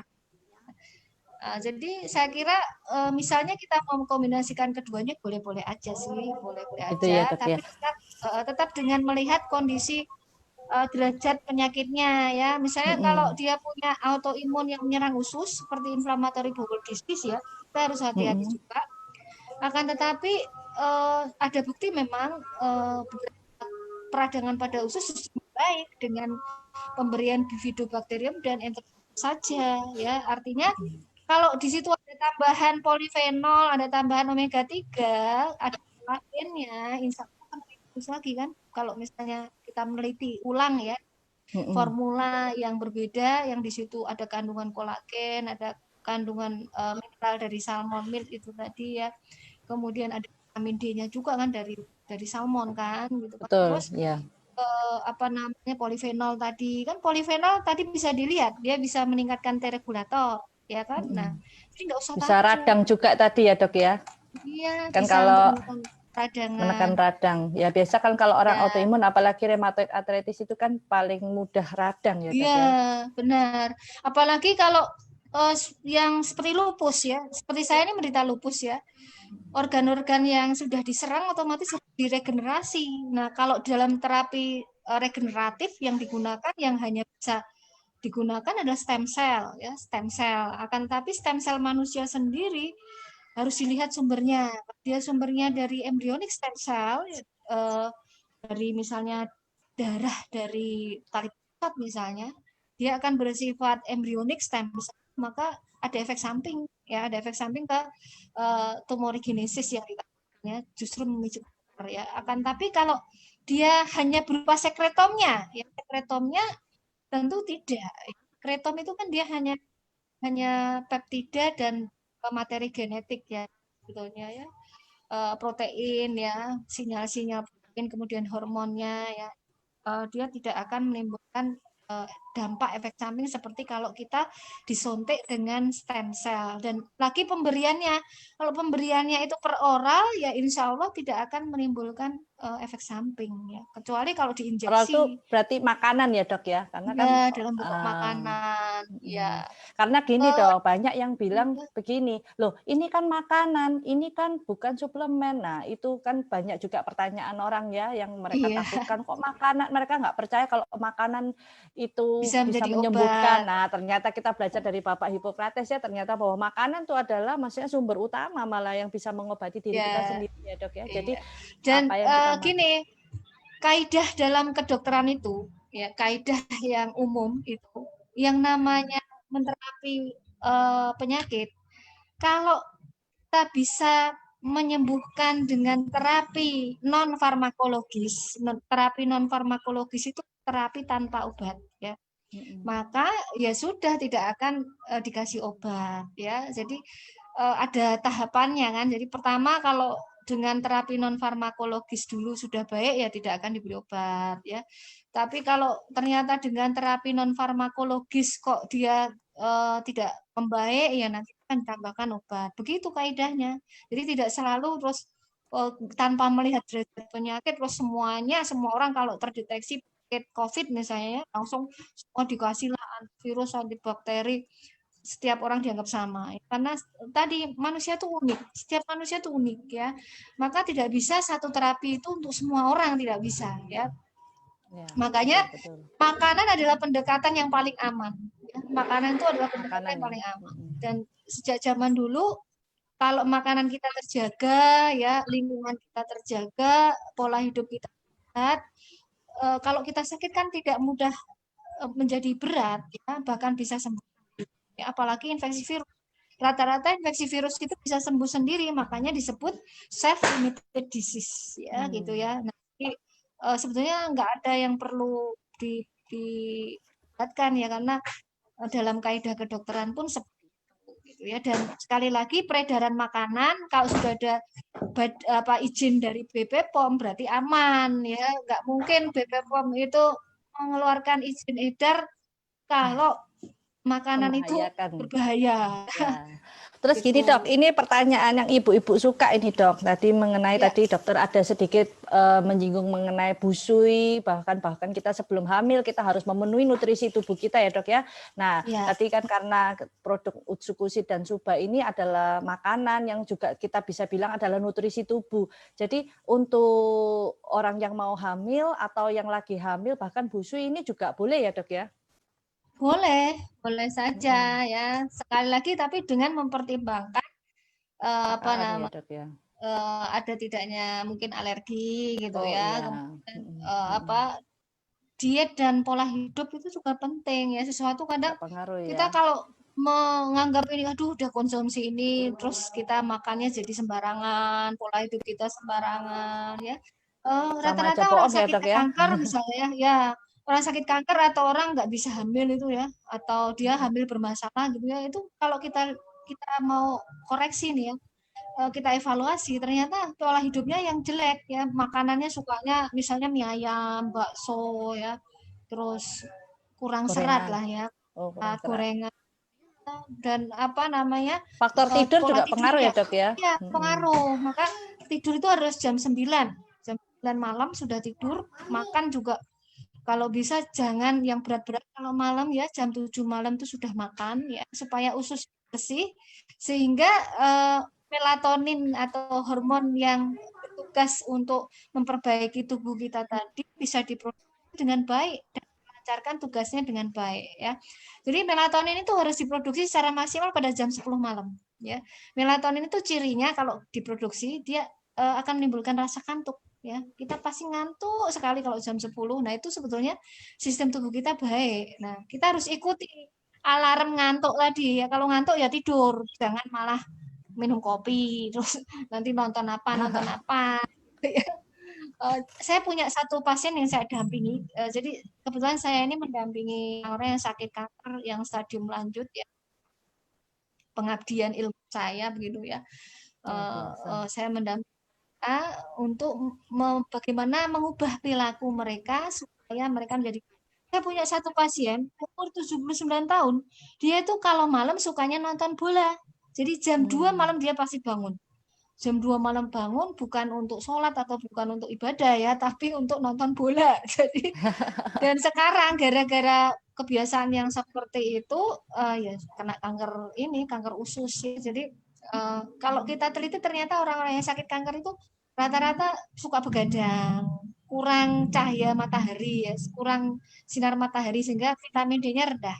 Vitamin D-nya rendah, hormon melatoninnya rendah, ya, dia suka begadang. Nah, selain tidur malam, tidur siang juga perlu ya karena kalau siang hari kita terpapar sinar matahari itu secara genetik DNA kita banyak yang rusak ya. Sinar matahari itu adalah gelombang elektromagnetik yang bisa merusak tubuh kita ya karena secara apa namanya paparannya yang menembus terutama kalau terik-teriknya itu ya dia akan menembus kulit kita dan merusak DNA kita. Nah, pada saat teriknya sinar matahari itu sebenarnya kita ada waktu untuk tidur sebentar ya, sekitar 30 menit gitu ya. Dan ini penelitian sudah banyak dibuktikan bahwa dengan tidur sejenak pada siang hari bisa ambil sebelum jam 12 atau sudah jam 12 ya. Tapi tidak boleh lebih dari 30 menit ya. Kemudian jangan tidur di waktu yang salah ya. Misalnya waktu yang salah itu adalah waktu antara jam 3 sampai jam 18.00 ya karena ada banyak penelitian kalau kita tidur terlalu lama pada jam itu akan muncul yang namanya sindrom stres. Jadi kita kayak orang stres, linglung, disorientasi. Makanya kalau jamnya nggak tepat biasa orang itu moodnya nggak bagus ya dok ya. Memang ya, banyak stres, sih depresi, kurang semangat. Dan di Jepang sendiri mulai dibiasakan siang itu benar kata dokter napping sebentar 30 menit itu ya dok ya. Makanya Benar, mereka di kantor itu sampai disiapin di bantal. Iya, dikasih ini kursi yang khusus kayak di pesawat itu yang kelas bisnis itu bisa tidur gitu. Iya, sampai segitunya. Di Taiwan juga. Jadi ini perlu kita terapkan apalagi sekarang kan work from home ya, work from home jadi bisalah kita tidur siang ya. Gitu ya. Jadi kalau malam ingat nggak boleh tidur terlalu malam. WA-nya dimatikan semua lah, gadget dimatikan ya, karena radiasi pun juga pengaruh ya. Gadget kita tuh memancarkan radiasi. Jadi mutasi gen itu salah satunya dari radiasi dari gelombang-gelombang elektromagnetik kan oleh alat-alat yang kita gunakan ya. Ya, ada pertanyaan lagi? Nah, ini kebetulan kan dokter ini kan lebih mengenal tentang autoimun dan cancer. Jadi makanya saya bawanya ini pembahasan yang lebih ke autoimun. Tadi saya juga udah tanyakan yang tentang cancer yang IGF-1 sudah mudah-mudahan bisa menjawab ya, dan kemudian juga usus tadi. Nah, ini juga ada sedikit pertanyaan, apakah konsumsi ini kan lagi masa pandemi ya dok ya, banyak yang tanya, tadi juga dokter ada singgung bahwa kalau masa COVID ini banyak penelitian juga menggunakan bakteri Bifidum longum tadi ya dok ya. Nah, berarti kan Utsukushi ini tidak kurang lebih setidaknya juga bisa membantu ya, kita nggak pernah klaim sebagai obat ya, tapi setidaknya bisa membantu ya, karena kan orang COVID ini juga butuh nutrisi ya dok ya, gitu ya dok ya. Benar ya. Jadi bukti-bukti otopsi, kemudian analisis dari feses dari orang yang meninggal atau mengalami infeksi yang berat karena di berbagai negara, bukan hanya di Wuhan ya. Bahkan pada kasus 4 orang yang meninggal pertama kali di Wuhan itu diteliti sampai ususnya ya. Itu ternyata ada bukti bahwa ada kekurangan Lactobacillus, kemudian Bifidobacterium ya, kemudian Enterobacter. Nah, kenapa di Austria mereka menggunakan Bifidobacterium, Lactobacillus, jadi multispesies bakteri ya, karena mereka tahu bahwa ternyata kekurangan bakterinya adalah itu. Nah, diharapkan dengan suplementasi satu formula simbiotik ya. Kalau di Austria itu yang digunakan inulin. Jadi mereka nggak pakai polifenol makanan, mereka hanya mengkombinasikan multispesies bakteri yang mengandung Bifidobacterium, Enterobacter, bakteri core tadi ya, Lactobacillus, dan ditambah inulin, ditambah magnesium, zinc, dan selenium. Jadi hanya itu saja. Itu sekarang sudah fase uji klinis loh, bayangkan. Ya. Nah, makanya walaupun belum ada penelitian, kalau kita ternyata ada bukti empiris, apalagi ini makanan yang sudah dikonsumsi orang banyak, ya justru ini baik karena ini akan mengurangi orang yang sakit berat yang harus masuk rumah sakit, dan ini akan menurunkan beban tenaga kesehatan dan fasilitas kesehatan dan pemerintah ya. Sebagian besar sebetulnya dari data epidemiologi bisa sembuh kan gitu ya, bisa sembuhnya bahkan tanpa pengobatan loh ya, dari makanannya yang sehat itu bisa kok ya. Artinya kalau kita derajatnya ringan sedang terus kita mau konsumsi itu ya insya Allah bisa membantu. Bahkan di protokol kesehatan yang dikeluarkan Kementerian Kesehatan juga diakomodasi penggunaan suplemen-suplemen, termasuk di situ ada probiotik tentunya ya. Di Zhenjiang misalnya ya, Zhenjiang University ya, yang salah satu universitas besar yang di Cina yang mengeluarkan protokol untuk obatan COVID itu memasukkan juga probiotik ya untuk terapi dan ya. Jadi tidak bertentangan ya, tidak bertentangan dan tidak perlu diperdebatkan, tidak perlu dipertentangkan ya, tidak perlu dicari-cari kesalahannya ya, karena memang ini hanya makanan yang membantu gitu ya. Dan kalau dalam kaidah kedokteran, kalau dengan makanan ini saja cukup ya tidak butuh terapi farmakologi gitu ya. Nah, makanya itu juga sedikit banyak sih memang customer saya kebetulan yang COVID juga banyak terbantu sih Bu. Cuman ya kita nggak pernah klaim bahwa ini adalah obat COVID, tapi kita bilang ini adalah nutrisi yang membantu. Karena kebetulan juga tadi pembahasan Dr. Susi kan, wah ternyata COVID itu juga bermasalahnya di usus. Dan sedangkan utsu ini kan makanan yang memang saya lihat juga mentargetnya untuk perbaikan usus ya, menyeimbangkan ekosistem tadi ya dok ya, yang awal-awal dokter ada bilang bahwa tubuh yang sehat itu harus ada ekosistem yang seimbang gitu loh untuk masa bakteri-bakterinya itu ya. Dan di utsu ini kan dia bisa membantu menyeimbangkan. Iya benar, dan tadi loh bakteri core ya, tadi kita perhatikan bakteri core ya, bakteri core-nya kan di situ ada Enterobacter ya, Enterococcus ya, kemudian ada Bifidobacterium ya saya ya. Jadi mengapa kok formulasinya di sini kita melihat di usus ada itu ya karena itu merupakan bakteri inti dalam keseimbangan usus kita ya. Jadi dan ini terbukti pada banyak penyakit ternyata yang hilang adalah bakteri pekor ya, bakteri-bakteri inti seperti Bifidobacterium, Lactobacillus ya, tadi yang saya sebutkan tadi ya. Oke, Dok. Nah, ini pertanyaan terakhir ini, Dok. Tadi saya lihat ada beberapa pertanyaan yang gini. Mereka konsumsi mungkin mahnya nggak enak. Nah, jadi kalau misalnya konsumsi usus subah, terus mereka ini kembung atau mungkin mahnya nggak enak. Nah, itu penanganannya enaknya gimana ya, Dok ya? Untuk apa Ya. harus di stop dulu, nanti dicoba lagi dengan dosis terkecil, takaran terkecil atau gimana? Mungkin bisa bantu, Ya. Dok.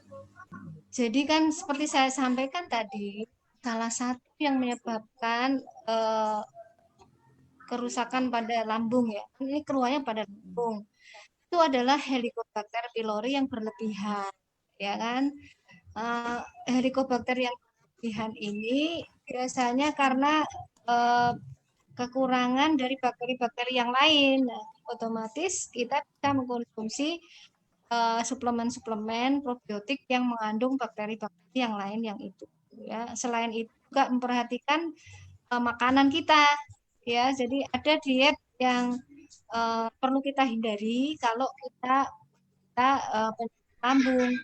Misalnya diet yang pedas, diet yang apa namanya mengiritasi lambung, obat-obatan yang mengiritasi lambung ya. Kemudian diet yang menyebabkan banyaknya gas ya. Contohnya serat dari makanan yang menimbulkan gas adalah seperti kol ya. Jadi di apa kol ya, kol tahu ya. Kemudian kacangan yang sulit dicerna. Pokoknya hindari makanan yang sulit dicerna. Makanan yang lemak tinggi ya. Jadi pengaturan diet sebetulnya kalau untuk gangguan mah ya, atau juga ditambahkan dengan menggunakan herbal-herbal yang menyembuhkan lambungnya. Jadi memang lambung harus diperkuat kalau seperti itu ya, dengan menambahkan misalnya konsumsi jahe.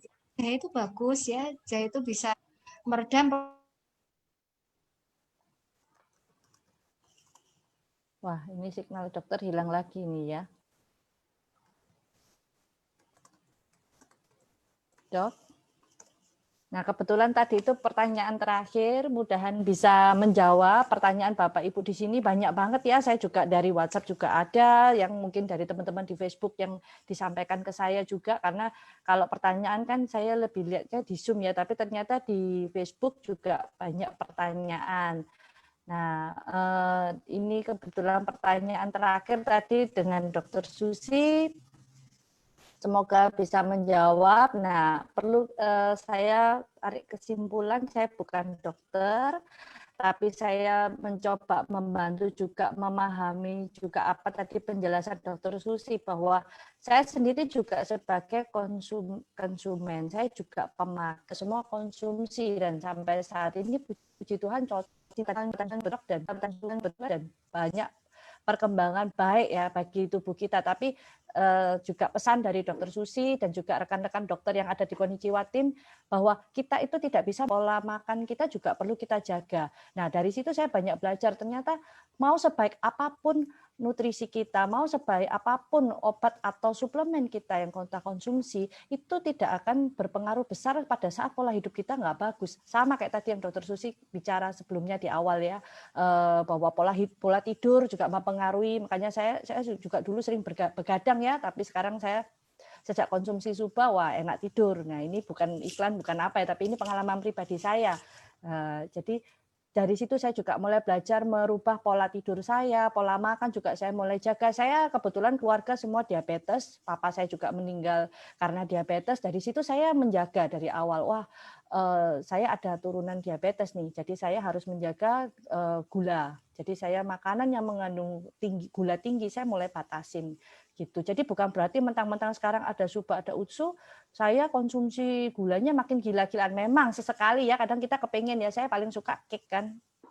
Jadi sempat itu saya dulu sangat takut banget makan cake, padahal saya suka banget. Nah, terakhir saya konsumsi Suba Utsu kok mendadak saya kok pernah merasa gini, oh saya kok apa ya, kok dingin atau apa. Ternyata saya mungkin gula saya turun. Wah, dari situ saya bukan berarti konsumsi Suba atau Utsu itu menurunkan kadar gula ya, enggak ya. Cuman kebetulan saya memang waktu itu betul-betul diet gula. Jadi mungkin badan saya cenderung dingin ya, karena kalau mungkin kurang gula gitu. Terus saya juga konsumsi Utsu Suba Rasi juga. Nah, dari situ saya merasa wah, saya berarti lebih terkontrol ya. Nah, pelan-pelan saya berani makan sedikit-sedikit meskipun enggak banyak. Dari situ lebih tidaknya ada jaga. Jadi selain kita jaga makan, pola hidup juga, dan dengan nutrisi yang tepat, itu tubuh kita ya insya Allah kalau kita bilang ya itu bisa mencegah kita dari sakit penyakit. Saya rasa itu aja. Mungkin Dr. Susilo ini nggak bisa kembali karena signalnya juga kurang bagus. Saya tutup hari Minggu ini. Selamat hari Minggu buat saudara Bapak Ibu sekalian. Terima kasih telah mendengarkan Semcast dari Dr. Susilo ini. Sampai berjumpa lagi, sampai ketemu minggu depan dengan dokter yang berbeda. Oke, thank you Angga, saya kembalikan. Ya, thank you semuanya. Selamat sore, gitu aja. Udah ditutup. Makasih. Oke, makasih.